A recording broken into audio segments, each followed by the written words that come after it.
Hello students, I welcome you all to my YouTube channel M Ahmad study circle. आज की इस video में हम लोग new gems English reader class 8 का चैप्टर नंबर 4 का पार्ट 2 देखेंगे। इससे पहले मैंने इस चैप्टर का पार्ट 1 अपलोड कर दिया है, तो अगर आपने इस चैप्टर का पार्ट 1 पहले नहीं देखा है तो पहले आप चैनल के प्लेलिस्ट में जाइए। वहाँ पे new gems English reader class 8 के नाम से एक प्लेलिस्ट होगा, उसमें आपको ये वीडियो काफ़ी आसानी से मिल जाएगा। सो पहले पार्ट 1 देख लीजिए, फिर उसके बाद इस वीडियो को देखिएगा। जहाँ से हमने पार्ट 1 में छोड़ा था वहीं से हम लोग पार्ट 2 को शुरू करेंगे। Right, so let's start. Friends, we live in an age of rapid globalisation.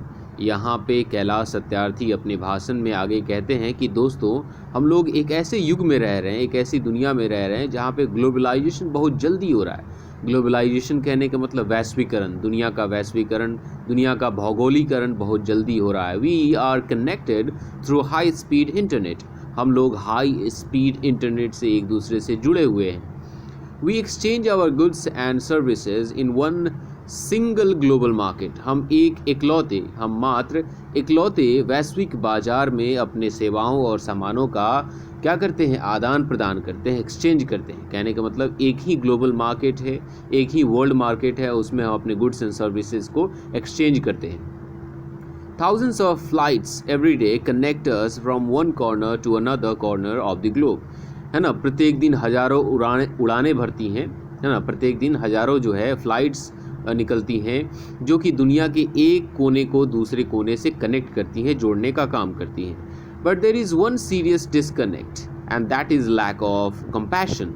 अब देखो यहाँ पे सीरियस डिसकनेक्ट कहने का क्या मतलब हुआ। हियर सेंस ऑफ डिटैचमेंट, एक अलगाव की भावना, है ना। कहने का मतलब इन सब के होने के बावजूद भी हम सब एक दूसरे से जुड़े हुए हैं, लेकिन एक अलगाव है, और वो अलगाव क्या है, हमदर्दी की कमी, लैक ऑफ कंपैशन, है ना। हमें लोगों के प्रति हमदर्दी, लोगों के प्रति मानवता कम है, और यही काफ़ी गंभीर विषय है और यही चिंता की विषय है। Let us inculcate and transform these individuals' compassion into a global compassion। कहने का मतलब कि अगर मान लो कि किसी एक इंसान को किसी दूसरे इंसान के प्रति कंपैशन है, हमदर्दी है ना, इसी चीज़ को हमें पूरे वर्ल्ड लेवल पे, पूरे वैश्विक लेवल पे क्या करना चाहिए, इनकलकेट करना चाहिए। हमदर्दी को लोगों के मन में बिठाना चाहिए कि हमें एक दूसरे के प्रति कंपैशन, एक दूसरे के प्रति मानवता, इंसानियत का व्यवहार करना चाहिए। लेट अस ग्लोबलाइज कंपैशन, है ना। अब यहाँ पे कैलाश सत्यार्थी कहते हैं कि हम लोग कंपैशन को, हमदर्दी को, मानवता को हमें क्या करना चाहिए, ग्लोबलाइज करना चाहिए, हमें कंपैशन का वैश्वीकरण करना चाहिए। महात्मा गांधी सेड, महात्मा गांधी ने कहा था, if we are to teach real peace in this world, कि अगर हमें इस वर्ल्ड को, इस संसार को वास्तविक शांति सिखानी है, वास्तविक शांति के बारे में बताना है, we shall have to begin with children, तो हमें इसकी शुरुआत बच्चों से करनी होगी। I humbly add, let us unite the world through compassion for our children. और मैं महात्मा गांधी जी की बातों में बड़े ही विनम्रता के साथ अपनी बात ऐड करके ये कहना चाहता हूँ कि हमें अपने बच्चों की हमदर्दी के माध्यम से दुनिया को यूनाइट करना चाहिए, दुनिया को एकजुट करना चाहिए। आई आस्क, मैं आपसे पूछता हूँ, whose children are they who stitch footballs yet have never played with one। मैं आप लोगों से ये पूछना चाहता हूँ कि वो किसके बच्चे हैं जो कि फुटबॉल को स्टिच करते हैं, फुटबॉल को सीते हैं, लेकिन वो कभी भी फुटबॉल से नहीं खेलते।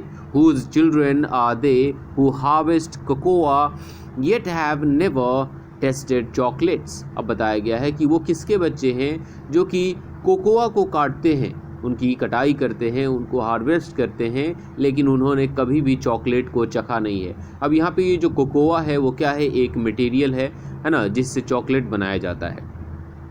Whose children are they who are dying of Ebola। वो किसके बच्चे हैं जो कि इबोला से मर रहे हैं। Whose children are they who are kidnapped and held hostages, है ना। वो किसके बच्चे हैं जिन्हें किडनैप कर लिया गया, जिन्हें अपहरण कर लिया गया है और जिन्हें बंदी बना के रखा गया है।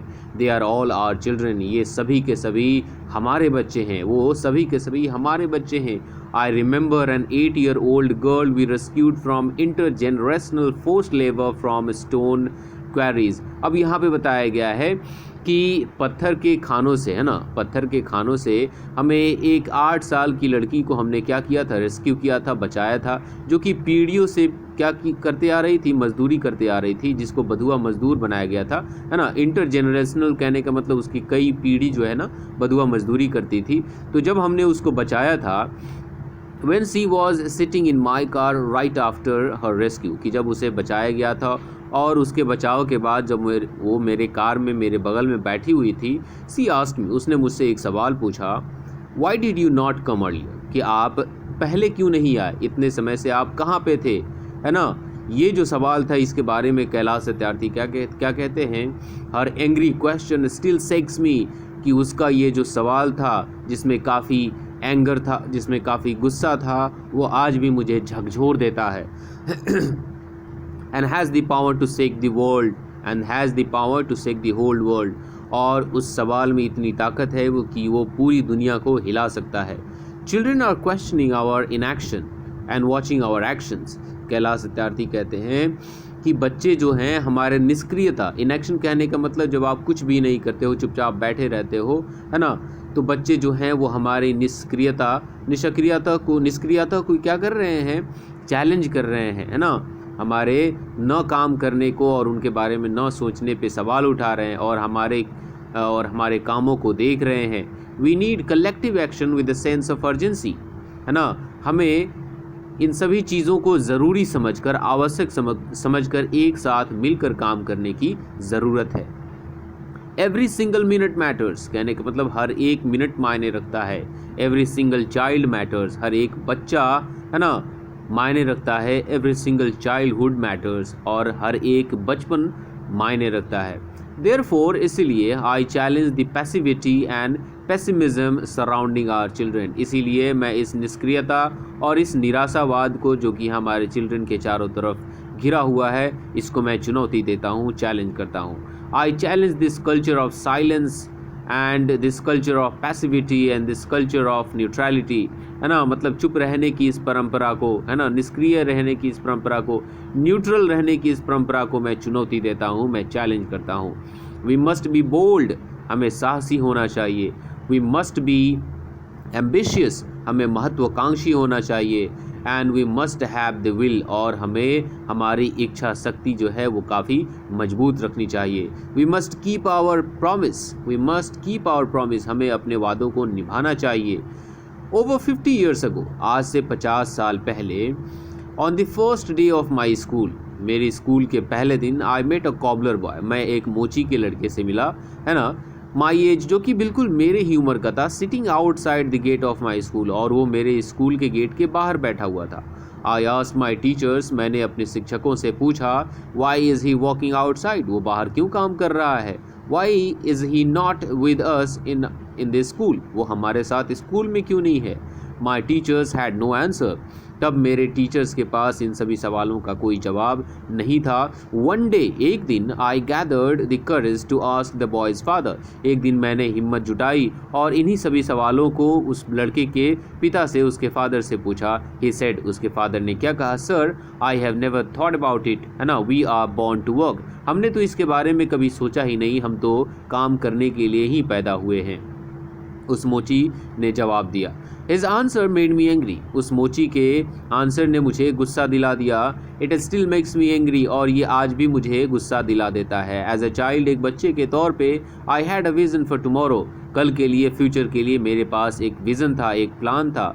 अ vision of that cobbler boy sitting with me in my classroom, मेरा विज़न ये था कि वो जो मोची का लड़का है जो कि स्कूल के बाहर काम कर रहा है, वो भी मेरे साथ मेरे क्लास में बैठ कर पढ़े। ये मेरा विज़न था, ये मेरा प्लान था, ये मेरा उद्देश्य था।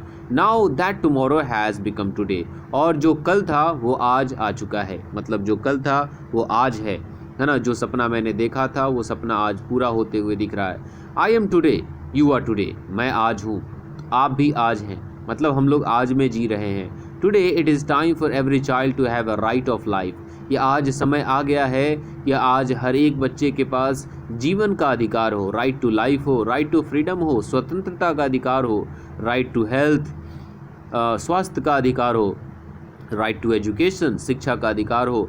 राइट टू सेफ्टी, है ना, सुरक्षा का अधिकार हो। राइट टू डिग्निटी, है ना, गरिमा का अधिकार हो। राइट टू इक्वालिटी, समानता का अधिकार हो। एंड राइट टू पीस, और शांति का अधिकार हो। तो ये आज समय आ गया है कि हम अपने बच्चे को ये सारे उनके राइट्स प्रोवाइड कर सकें, उन्हें ये सारे राइट्स मुहैया करा सकें।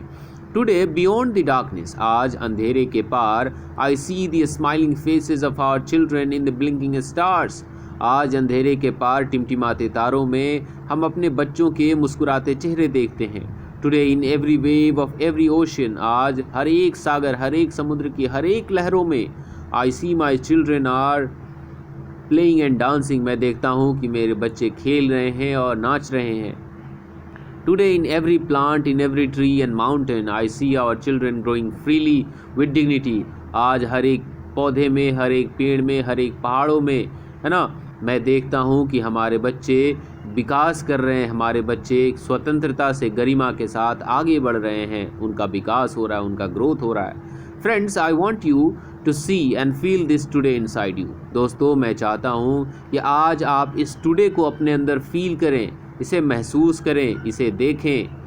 Today I see thousands of Mahatma Gandhis, Martin Luther Kings and Nelson Mandelas calling on us. आज मैं देखता हूँ कि हमें हजारों महात्मा गांधी, हजारों मार्टिन लूथर किंग और हजारों नेल्सन मैंडेला हमें पुकार रहे हैं, हमें बुला रहे हैं। लेट अस डेमोक्रेटाइज नॉलेज, चलो हम लोग नॉलेज को लोकतांत्रिक बनाते हैं, ज्ञान को लोकतांत्रिक बनाते हैं। हम लोग ऐसा प्लान बनाते हैं जिसमें नॉलेज सभी के लिए हो, किसी गिने चुने या किसी अमीर बच्चे के लिए नॉलेज सिमटा हुआ ना हो, जो चाहे वो नॉलेज प्राप्त कर सके। लेट अस यूनिवर्सलाइज जस्टिस, चलो हम लोग जस्टिस को, न्याय प्रक्रिया को यूनिवर्सलाइज करते हैं ताकि सभी को न्याय दिया जा सके, किसी के साथ भेदभावपूर्ण व्यवहार न किया जा सके। Together let us globalise compassion, चलो हम लोग मिलके एक साथ, है ना, कंपैशन को, हमदर्दी को, मानवता को हम लोग ग्लोबलाइज करते हैं, पूरे वर्ल्ड लेवल पे इसे फैला देते हैं। I call upon you in this room and people all across the world, मैं आपको भी बुलाता हूँ जो कि इस रूम में है, और उन सभी को भी बुलाता हूँ जो कि मेरी बातों को पूरे वर्ल्ड में सुन रहे हैं। I call for a march from exploitation to education, मैं एक मार्च का आह्वान करता हूँ, या मैं एक मार्च बुलाता हूँ जो कि एक्सप्लॉयटेशन, शोषण से एजुकेशन की तरफ होगा। एक्सप्लॉयटेशन कहने का मतलब शोषण से शिक्षा की तरफ होगा। I call for a march from poverty to shared prosperity, मैं एक ऐसे मार्च का आह्वान करता हूँ जो गरीबी से, है ना, समृद्धि की तरफ होगा, प्रॉस्पेरिटी की तरफ होगा। अ march from slavery to liberty, एक ऐसा मार्च जो कि गुलामी से आज़ादी की तरफ होगा। And a march from violence to peace, और एक ऐसा मार्च जो कि हिंसा से शांति की तरफ हमें ले जाएगा। और इस तरह से ये हमारा चैप्टर यहीं पे दी एंड हो जाता है। यहाँ पे एक संस्कृत का श्लोक दिया गया है जो कि मेरे पढ़ने में थोड़ा सा मुश्किल हो रहा है, हालांकि मैं इसको पढ़ने की कोशिश करता हूँ। अस्तो मा सद्गम्या तमासो मा ज्योतिर्गम्या मर्तोर्मा अमर्तम गम्या। अब क्योंकि मैं एक उर्दू स्टूडेंट हूँ तो मेरे लिए संस्कृत पढ़ना थोड़ा सा टफ है, लेकिन फिर भी मैंने कोशिश किया। अगर इसमें कहीं पे गलती हो गई हो तो कृपया मुझे क्षमा कीजिएगा, ठीक है। अब यहाँ पे इसी चीज़ को इंग्लिश में भी ट्रांसलेट करके दिया गया है। Let us march from ignorance to awakening, कि जो चीज़ें हम इग्नोर कर देते हैं, जो हम सोए हुए हैं, उससे हमें जागने की ज़रूरत है ना। इग्नोरेंस से हमें जागरण की तरफ जाना है। Let us march from darkness to light, अंधेरे से प्रकाश की तरफ चलना है। Let us march from mortality to divinity, है ना, नश्वरता से दायित्व की तरफ जाना है ना, नश्वर से अनश्वर होना है। तो ये जो चीज़ें हैं, हमने देखा कि कैसे इस चैप्टर को दो अलग अलग पार्ट में मैंने एक्सप्लेन कर दिया। आप सबका मैं सपोर्ट चाहूँगा कि आप सब मुझे सपोर्ट करें, वीडियोस को लाइक करें, चैनल को सब्सक्राइब करें, है ना। मिलते हैं हम लोग एक नए चैप्टर के साथ, तब तक के लिए बाय बाय।